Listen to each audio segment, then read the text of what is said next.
we have a little bit of time, we will continue with equalizing and exchanging self with others. So far we've been talking about equalizing. So it's equalizing self and others. In other words, there's no difference in us in wanting to be happy and free of suffering. And so there's no reason, good reason, to put ourselves first, okay? And especially when you think that we believe in democracy, more or less. In other words, we honor the majority, what the majority of people want. If you have,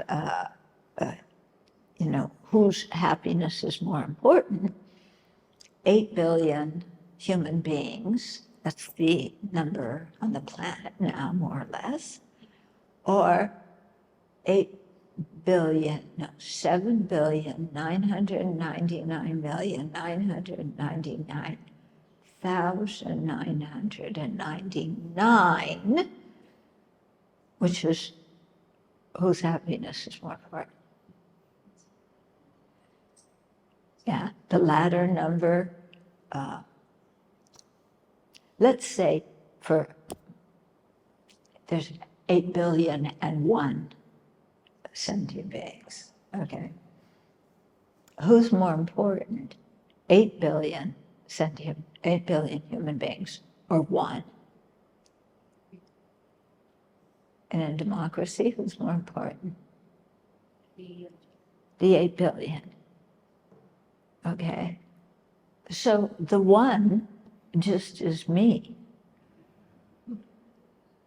So why do I think I'm more important than the other 8 billion? That doesn't make much sense, does it? Yeah, there's just one of me and so many others.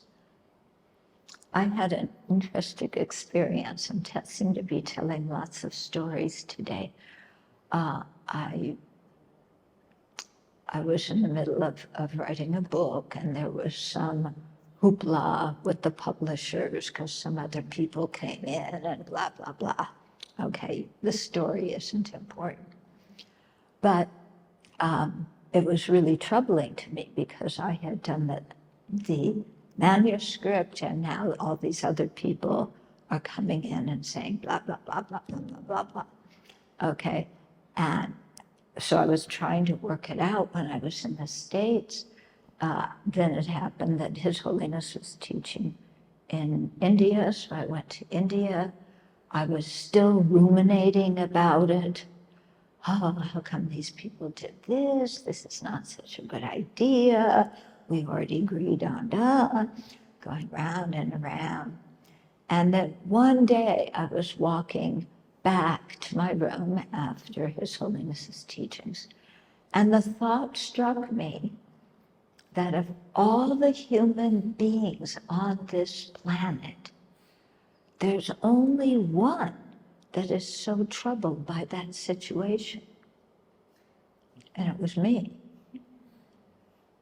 So if there's only one person so upset about a situation and the other 8 billion are fine, why am I, as the one person, making such a big deal about it? Yeah? And that thought, I went, yeah, that's true. Why am I making such a big deal about it? Nobody else cares this much. So I put down my anger. I still had to work with the people, not making a big deal doesn't mean you cave in to everything, but it just meant you stop being so aggravated, upset, frustrated. Yeah.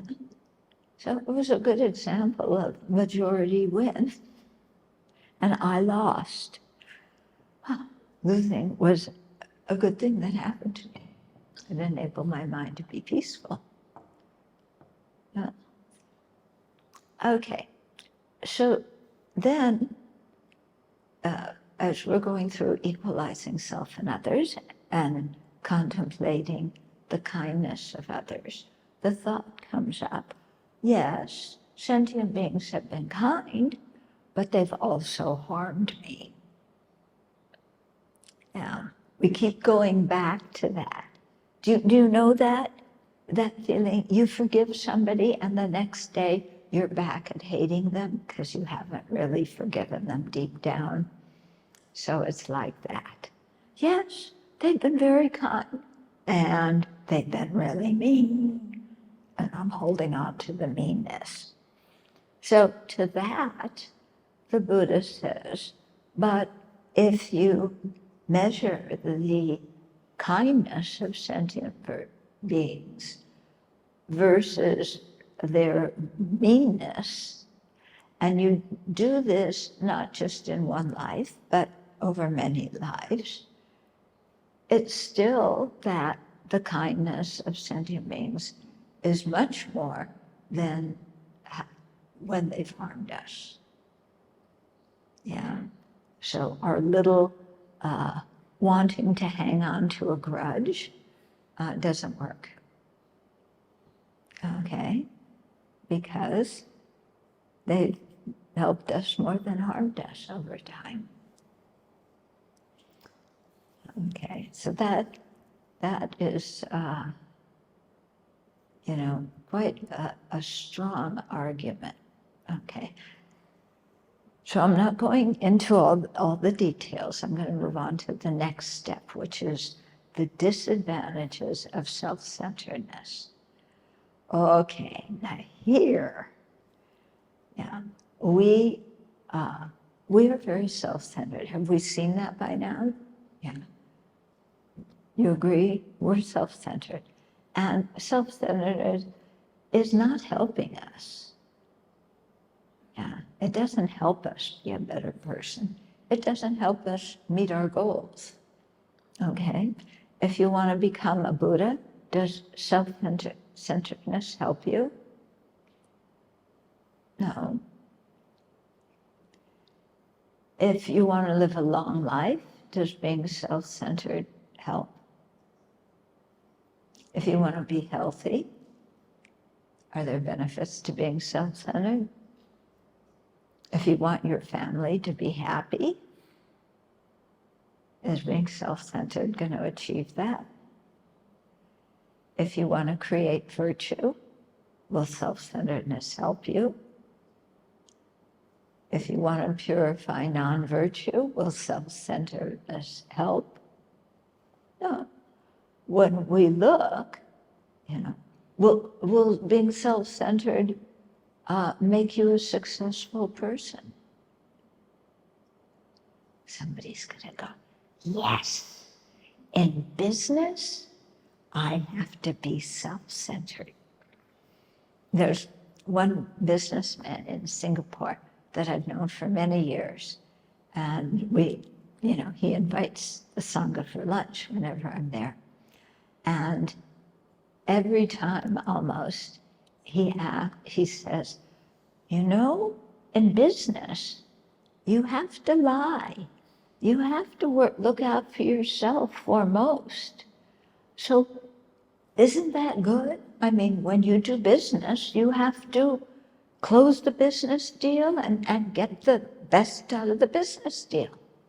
So we need to be self-centered. We need to lie.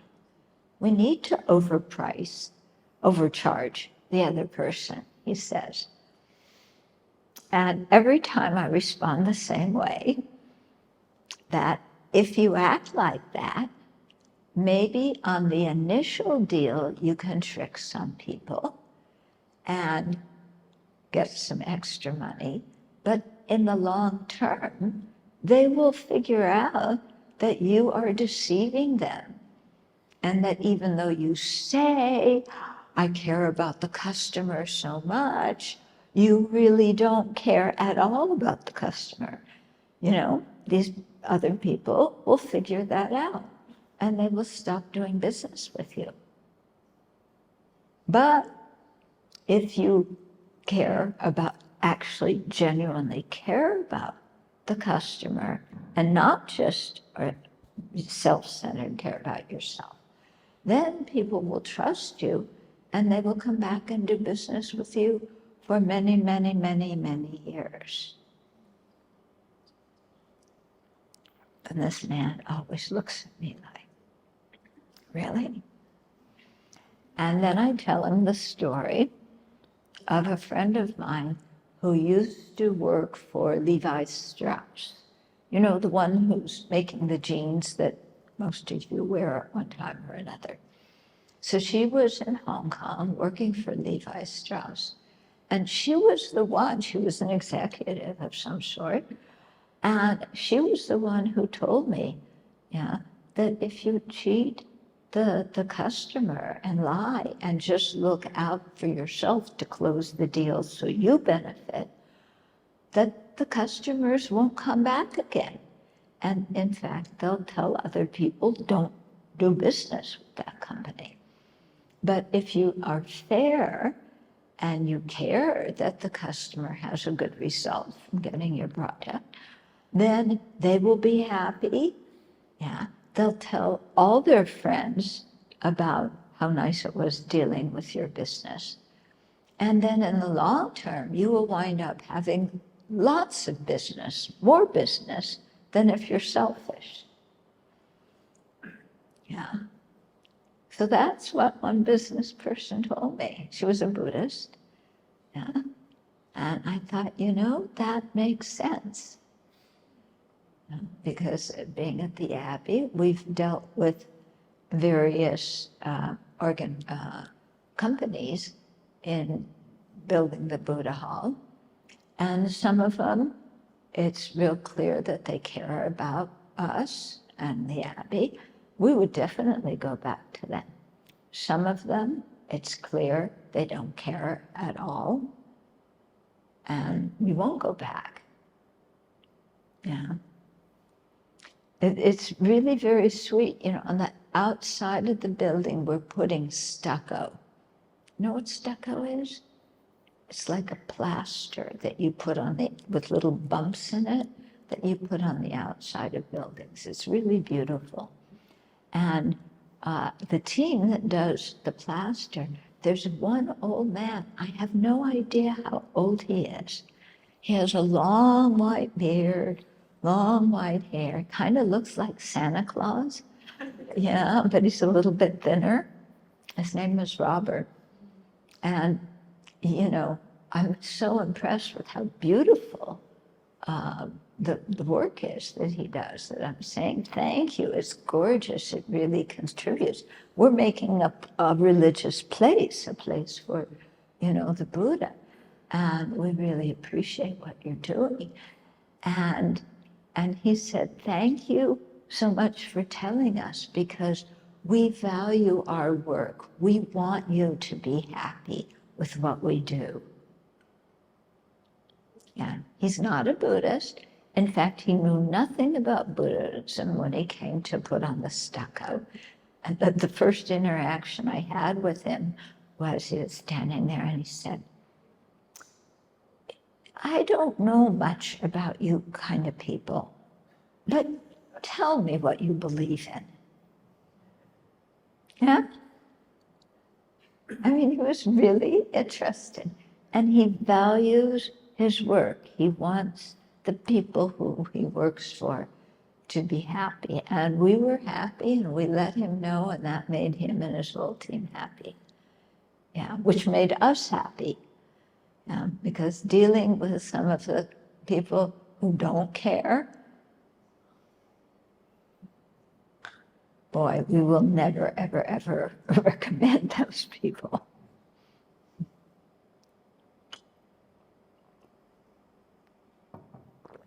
Okay. So, you know, do we commit? Let's look more at the disadvantages of self-centeredness. Every time we break a precept, every time we do one of the 10 non-virtuous actions, there's self-centeredness behind it. Yeah, think about that. not only ignorance, but self-centeredness. And why do we steal? Self-centeredness. Why do we harm others physically? Self-centeredness. It's behind all the non-virtues. So there's nothing when we look, that benefits us about being self-centered. I meet some people who say, oh, I've taken care of others my whole life. I'm tired of it. I'm going to take care of myself now.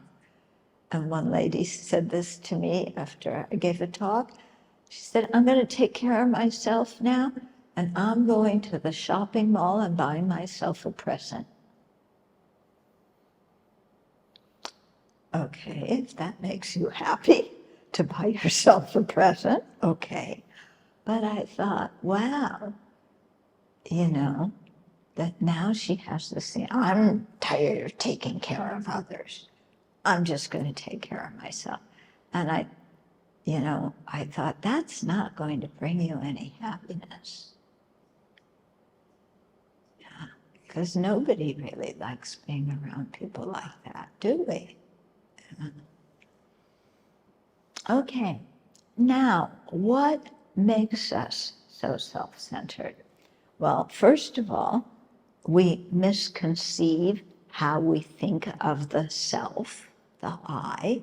We make it into something solid and concrete, me, and we get attached to me, and then everything that belongs to me or has to do with me, I become very attached to, and then that, very easily reinforces the self-centered idea that my happiness matters most and my suffering does too, and others no. Okay, so that's one way that the self-centeredness, or what the sources of the self-centeredness are. We also have this thing. I haven't seen it written in the text with this name, so this is kind of my invention. Excuse me, Buddha. But I think you'd agree. We think we're the center of the universe, right? Yeah, because we're more important than anybody else. So, as the center of the universe, I create rules. I have my rules of the center of the universe. And I bet you have your rules of the center of the universe. Yeah, because you think that you're more important. And that's clearly why you don't know what you're talking about, because I'm more important. And you should recognize that. Okay? So, first rule of the universe, I am most important. You should know that. Yeah. Second rule of the universe. Yeah. See if any of these correspond with your rules of the universe. Second one, everybody should like me. Nobody is allowed to not like me. Okay. Third, I am always right. I am never wrong. All my opinions are the correct opinions because I would never believe anything incorrect. Why not? Because I'm me and I'm the center of the universe. Okay, so all my ideas, all my opinions are correct. Okay, I must win all arguments. Sorry, folks, your viewpoint is always ridiculous. You don't see the situation correctly. My viewpoints are always right, so I should win every single argument. Yeah? Are you beginning to get it? Yeah, that I'm the best one, the most important one. Okay. Another rule, I should get everything I want. Nobody should criticize me. Nobody is allowed to insult me or blame me, even if I did something bad. Okay. Nobody is allowed to contradict me. Everybody must agree with me. Yeah. And on and on. Do you have rules like that in your universe? Yeah. Oh, one person does. The rest of you are telling the truth. Yeah. Because your self-centeredness doesn't want to admit that it's there. Yeah. Well, that's a rule of the universe, isn't it? I never say anything that could make people think I'm self-centered. And I never respond to any question if I think my answer is going to be wrong and people will laugh. And I never ask a question in front of a group because maybe it's the wrong one, or other people will think it's a dumb question. Yeah. They think it's a dumb question because they're dumb. But anyway, I don't want them to think I'm dumb, even though they're wrong, because I'm not dumb. But I don't chance it by asking a question that they could think that I'm dumb, or giving an answer that they might think I'm dumb. Yeah. Why? Because my reputation is one of the most important things. I want a good reputation. I want everybody to think I'm wonderful. I want to be praised. I want people to approve of me. Yeah. Remember, nobody's allowed to criticize me because everything I do is good. Right? Yeah. And if anybody dare harm me, with my great compassion, I will make them suffer so that they will learn not to do that again. Yeah, see, with my compassion, I do that.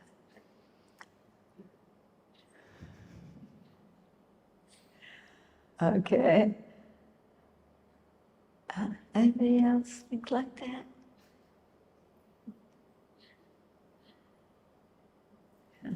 Oh, I'm sorry. You don't want to expose yourself. You don't think that I know what the answer is for you. You think I'm too dumb to know that you're self-centered. You know, you should really get rid of your self-centeredness and center on me. Me.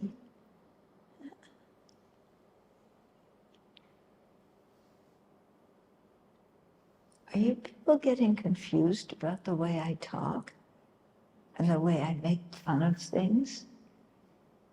Are you getting it, or is it confusing you?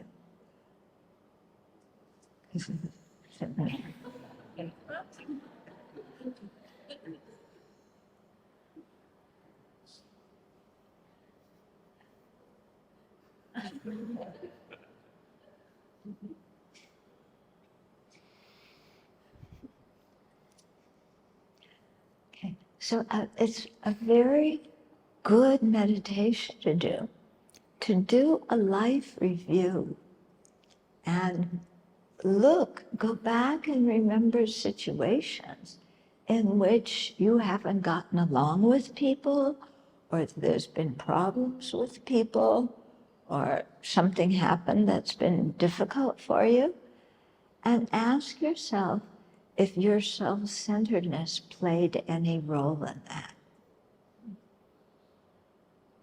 Yeah. This meditation takes a bit of self-honesty. Yeah. It does not, repeat, not involve blaming ourselves. Okay? Because we're not looking at it like I am union one with my self-centered attitude. We're looking at it as I'm here, there's my self-centered attitude. It's the enemy. It whispers in my ear, and the self-centered attitude says, follow me, I'll do everything wonderful for you. And I say, I'll do it. And I follow my self-centeredness. But what are the results of doing that? So it's a very revealing meditation to do and to check up on this. Yeah, you'll learn a lot about yourself. And it means really going slowly and really looking, I had a very, very good friend at one time, and then we quarreled and, we don't speak now. How was was my self-centeredness involved in that? Because most of the time I thought they started it. Yeah. They blame me for something I didn't do. They criticized me for some small thing. They blew it up, all out of proportion. Yeah, it's all them. But look, what did I contribute to that situation? Okay. Again, this is not about figuring out who to blame or whose fault it is. Yeah. There's 3 words that I think need to be eliminated from English language. Blame, fault, and sin. Okay. Why do I think we should get rid of those ideas, those words? Okay. Blame and fault go together. We attribute all the fault of something to one person because we like to find one person to blame, who of course is not us, preferably. Okay? Why do we want one person to blame whose fault the whole mess is? Because that makes the situation very simple. I don't need to think about it. I don't need to think about others' feelings and needs and circumstances. I just want to find one simple answer. It's that person's fault. Now I know who to blame. And now I don't need to think about the situation anymore, except to be angry. Okay? But blaming one person is ridiculous because in any situation, many people are involved. And it's not that one person is so important that they could make everything go wrong. Yeah. As much as I talk about Dear Donnie, okay, yeah, you know who I'm talking about.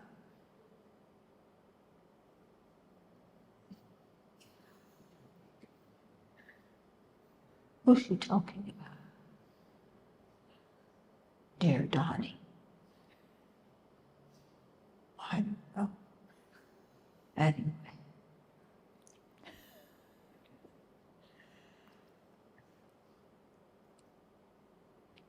Okay. So, as much as I talk about the former president, I'm giving you a hint to who Dear Donnie is. Okay, don't you think that's a good name for him? Dear Donnie. Yeah. It's better than Donald Duck. Yeah. So as much as I talk about dear Donnie, and how his harmful behavior is hurting the country, he's not, I'm not blaming him for the whole mess in the country now. There's many other people. He has followers. He has allies. He has people who also believe the ridiculous things he says. Yeah. There are people who also don't like democracy and would much rather have an authoritarian government. I don't agree with them, but what I'm saying is that I can't pin everything on one person. Yeah, because every situation has many people involved. Yeah. And very often I'm one of those people. So I should check what my involvement is. Okay? So I just mentioned some difficulties that once arose with a manuscript in a book, and those people intervene, they're causing trouble, they want their name in the book, but blah, blah, blah, blah. Okay, but who wrote the book? I didn't write it, I edited it. I made the decisions about what should go in and what shouldn't. Did I communicate all of that to those people? No, I didn't. Yeah, I just thought, oh, I'm the editor, I'll do what I want. Instead of thinking, I'm the editor, these people also contributed, I should let them know how I am editing their pieces, their talks, to be in this book. Okay, so I had some responsibility. So what I'm advocating for is not that we blame others and not that we blame ourselves either. Yeah. Some people, when a friendship breaks up, instead of blaming the other person, they blame themselves. Oh, we were such good friends, and then, I just was thinking about myself, and they were sick, and I ignored them, and, that's not, I don't advocate doing that kind of emotional, I'm to blame, I'm so bad thing. That's not helpful at all, to trash yourself and think that, that you're bad, because it's not true. Yeah. One person is not so powerful that they can make everything go wrong. In a relationship, there's two people. If they quarrel, both people have some part to do with it. We don't have to go into, the other person has 62.175% to do with it, and I have 2% to do with it, and then the rest came from outer space. We don't have to attribute most of the blame, but what I think is very helpful when there's difficulties is, what part did I play in it? Yeah. And how can I be more responsible in the future? So to me, the key is responsibility and the willingness to be responsible for our work, for our actions. Okay? Because karma is basically a system of responsibility, in that we create the action, we experience the result. Yeah, we can't blame the karma we create on other people. Yeah, we have to be responsible for our part in it. They may have some part in it too. Yeah, in fact, they usually do. But I've got to accept responsibility for my part. And if I can accept responsibility for my part, then I can learn, then I can change, because I can then look honestly at what were my intentions, what did I do, how did I mess up? Yeah. Messing up does not mean I'm a failure. It does not mean I'm a bad person. It just means I made a mistake.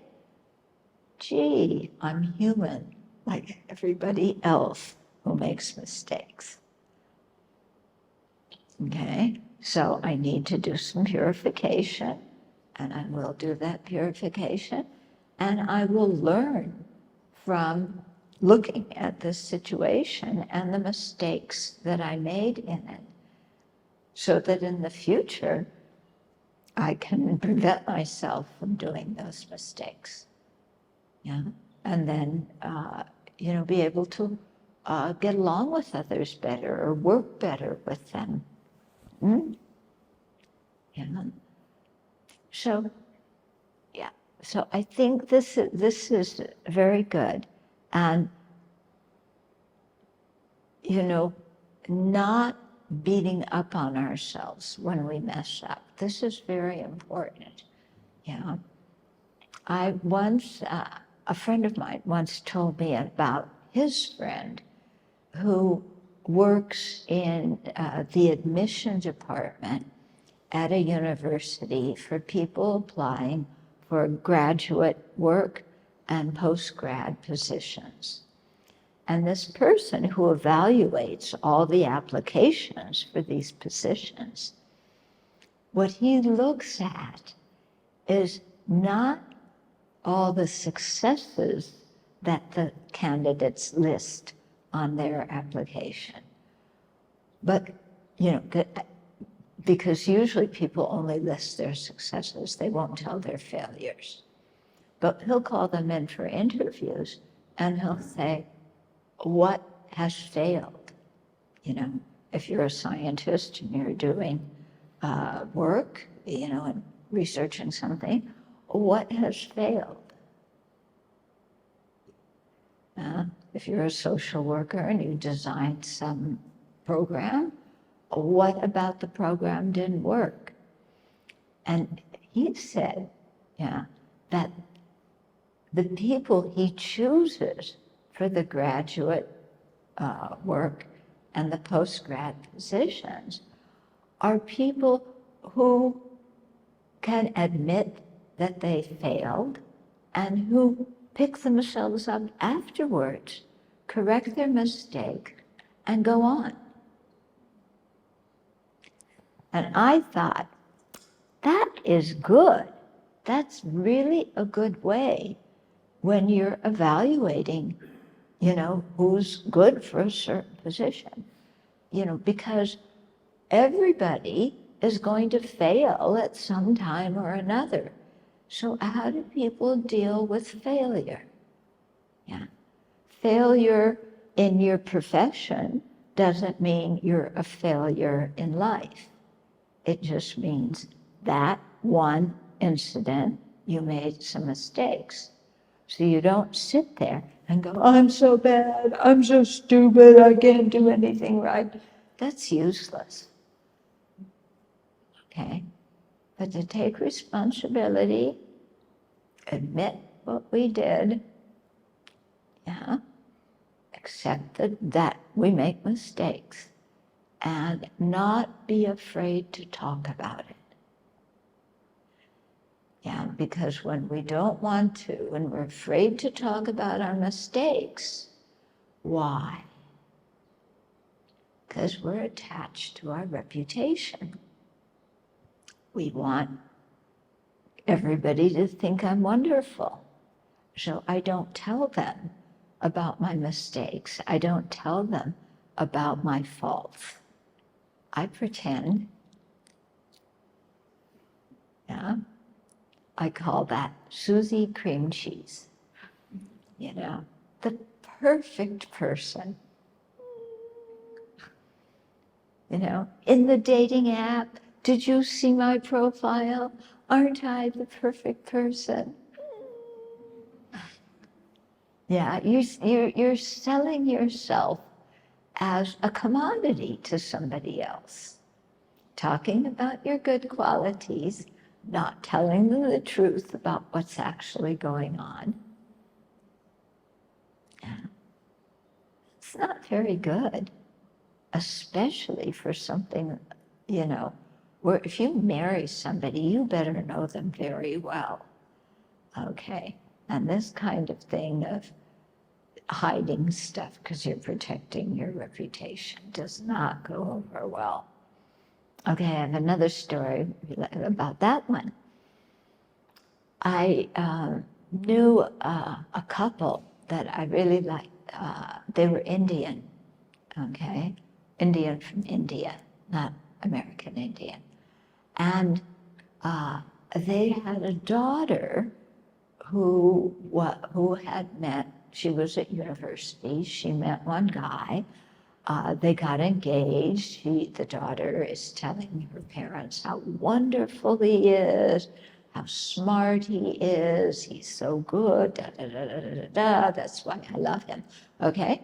So then she brings her fiance home to meet her parents. And the fiance apparently is a graduate student in economics. Yeah, so he knows all about economics. So the father, her father, also, is a very intelligent person, well educated. And so the father said to the fiance, "Oh, what do you think about John Kenneth Galbraith's theories?" And the fiance didn't know what to say. He didn't know who John Kenneth Galbraith is. He's a famous economist.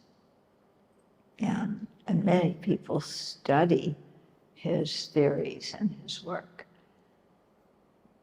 But the fiance, who is a graduate student in economics, doesn't know who he is.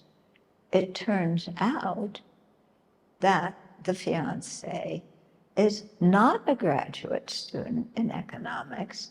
I don't know what he was, but he was putting on a phony baloney persona that the daughter fell in love with. Unfortunately, her father, by asking him this question, discovered that the guy was a liar. So of course the marriage arrangements didn't happen. They broke up. But you can see this person who lied about that to look good did not want to take responsibility for whatever he had done in life. He was painting the picture of being a totally different person. That was deceptive. Could you imagine the mess that would have ensued if they had gotten married? And then she finds out later that, he totally lied about who he was. Whew. That would have been bad. Okay? So, to go back, not picking faults with people as with the mind to find one person who is the fault, the one person to blame. I think that's terribly unfair and also not very realistic, because any situation is made up of many people's actions. Yeah? And it can be very helpful, especially when our feelings are hurt, and I'll tell you another story, to see our own responsibility and accept it. And when we do that, we stop having hurt feelings because we realize it wasn't the fault of the other person, that we have some responsibility. Okay, so another story. I should write a storybook all about me and all the dreadful things that have happened to me.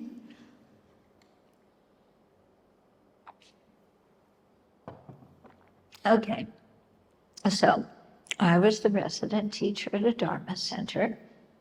There was one young man who was on the board who was extremely helpful. You know, he loved the Dharma. He came to class all the time, very helpful in organizing things and working with other people. He and I worked together a lot to get programs planned and organized and such. And really nice guy. Okay, so then it was my birthday, and the people in the Dharma Center decided to, you know, have some cake and stuff like that and celebrate my birthday. Actually, okay, I'm going off subject here, but our birthday is not so important. It's our mothers who should be thanked on our birthday, because it's our mother who did all the work of having us. So while my mom was still alive, on my birthday, I would call her and thank her. And also thank my dad, because without them, I wouldn't have been born. So they actually deserve the credit. All I did was, you know, come out of the womb and cry. Okay, so it was my birthday, they were having cake, da da da da da. Okay, so everybody's there and I'm there and we're talking, and somebody else came a little bit later and they brought a card from this one student who was always so helpful because he wasn't there. I was wondering, why is he not there? Okay, so I open the card and he says, I'm dropping out of the group. Yeah, I have too many doubts. I don't want to do this anymore. You know, goodbye. What? You know, somebody who's been coming for years, who's very involved, who looks like they love the Dharma, who's very helpful. You know, it's like, bye, finished. On my birthday, he sent not a birthday card, but he sent that nasty message. Can you imagine? On my birthday of all days to do that? You know? So there I am, just aghast at what he wrote and having, you know, going home and going, what in the world happened? I do not understand this, you know, because he loved the Dharma and now he's, you know. Anyway, okay, so he doesn't talk to me, then we talk a little bit, then, you know, then I go into retreat, okay, and I'm still like part upset and feeling sorry for myself, part angry, part confused and puzzled. I don't understand what happened. And so I'm, you know, doing my meditation and I'm looking at this situation through, you know, how the Buddha talks about situations and how to describe them. And what I come up with is he started out really well, and he was sincerely interested, and he was sincere in the help that he gave. Yeah. But he felt too pressured in the group, yeah, because he was so busy organizing things as a volunteer. plus he had a job, he had a relationship, all these other things. He felt like he was being pressured. And they didn't have time for all these things, and he didn't like people calling him and saying, have you done this? What do you think about that? And so he just said, I need to get out of this, and take a breather and step back and really think about, what do I believe? Why am I doing this? He needed that time and space. So what I realized, because I had been blaming him for hurting my feelings,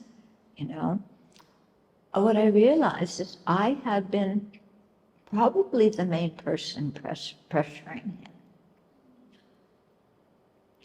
But I didn't see it as pressuring him, because I thought he was very happy doing those things. So I had missed cues from him. Yeah, I had not really understood his life and what was going on in his life and what he needed at that time. And so I kept asking him to do more and more. When I realized that I had that responsibility for what happened, I stopped being mad at him. I stopped being upset. Yeah. And instead I looked and said, yeah, I was blind. So I have to be much more attentive now to what people feel and need, even if they don't verbally tell me what it is. I have to, just observe more and not pressure people. Okay, so this was a big learning experience for me. But by accepting the thing, I thought he was the only one to blame. But by accepting my part in it, yeah, I stopped being angry at him. I stopped being upset. And I learned something very, very important that now I really try not to do again, which is to pressure people. Except that one and that one. Do I pressure you? Oh, no. What? She what? She pressures herself. Sometimes it's your voice, sometimes it's my parents' voice, but I pressure myself. Ah, okay. Oh, so that means I can pressure you more and you won't blame me.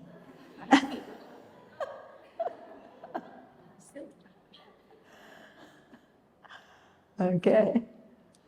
So are you getting some ideas about how to work with your own mind and how to work with situations with other people in your life?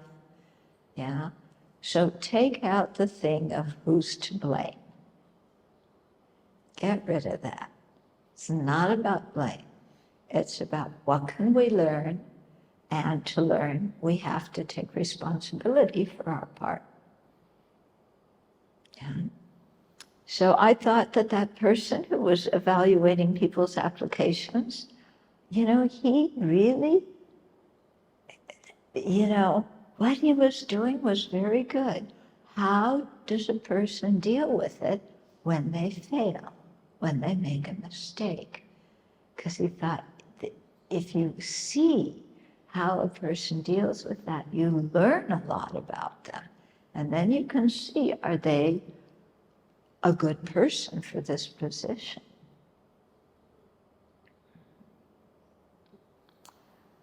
Okay, we're over time. My fault. I just have to mention the other steps in equalizing is changing something others. So equalizing, which we talked about, the disadvantages of self-centeredness, which we talked about, then the benefits of cherishing others, and to really think about that. And look at the people who you know who really sincerely cherish others. Yeah. And how do you feel when you're around them? And what kind of actions do they do? And do they create problems, or are they the people who help to solve the problems? Okay. And to think about, cherishing others does not mean that I lose out.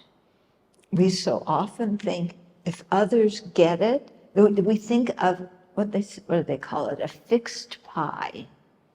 Yeah? So if you get that part of the pie, I only get the rest. Okay? But to not think of things in terms of fixed pies. Have an open mind. Yeah? If other people are happy, actually, that could increase my happiness. Because then I live with happy people. Yeah. Anybody like living with unhappy people? It's not fun. But if we do what we can and cherish others, so that they're happy, then it increases our own happiness. We create good karma by cherishing others. We benefit society. When we go to sleep at night, we don't have any regret. We feel good about what we did. Okay, so think about the benefits of cherishing others. And then we exchange self and others. So that involves, it's a rather complex meditation, so I won't go into it now. But it involves pretending that you are somebody superior to yourself, and then looking down on that person, and pretending that you are somebody inferior to somebody and looking up at them. Essentially, what this meditation does is it enables us to see how we appear in other people's views. Yeah, because we're often out to lunch, we will act in an arrogant way and not even realize we're acting arrogantly. But we do that when we're around people that we think we're better than. But this meditation, we put ourselves in their shoes and look at ourselves and how do we appear, okay? And similarly, when we're jealous of people who are better than we are, yeah, we put ourselves in the position of that person. And, how are they dealing with us? And I'm not explaining it so well, but you get the idea. We put ourselves in others' shoes and look back at how we act, okay? And then the step after that is called taking and giving, or Tonglen in Tibetan. And in this meditation, we imagine taking on the suffering of others with compassion, and using, there's a visualization in which we take on the suffering of others and use it to eliminate our own self-centeredness, and then think of our body, possessions, and merit, and imagine giving those to others for their happiness, and so giving them our happiness and feeling joy for taking on their suffering with compassion, giving them our happiness with love, and then feeling joyful about having done this. Okay. Again, if you look in, volume 5, in Praise of Great Compassion, yeah, there's it explains this meditation, and also a book called what is it, Joy into Happiness? What's the title of I can't remember the title of my own books. Transforming Adversity into Joy and Courage. Okay, did we take some of those? Okay, they're on the book table. So Transforming Adversity into Joy and Courage has a beautiful chapter written by one of my teachers on that. Okay, so we'll dedicate.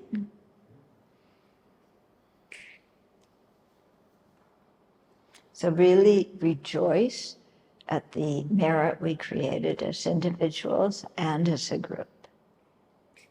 And then think that you want to share this so that it brings good results, not just for ourselves, but for every living being.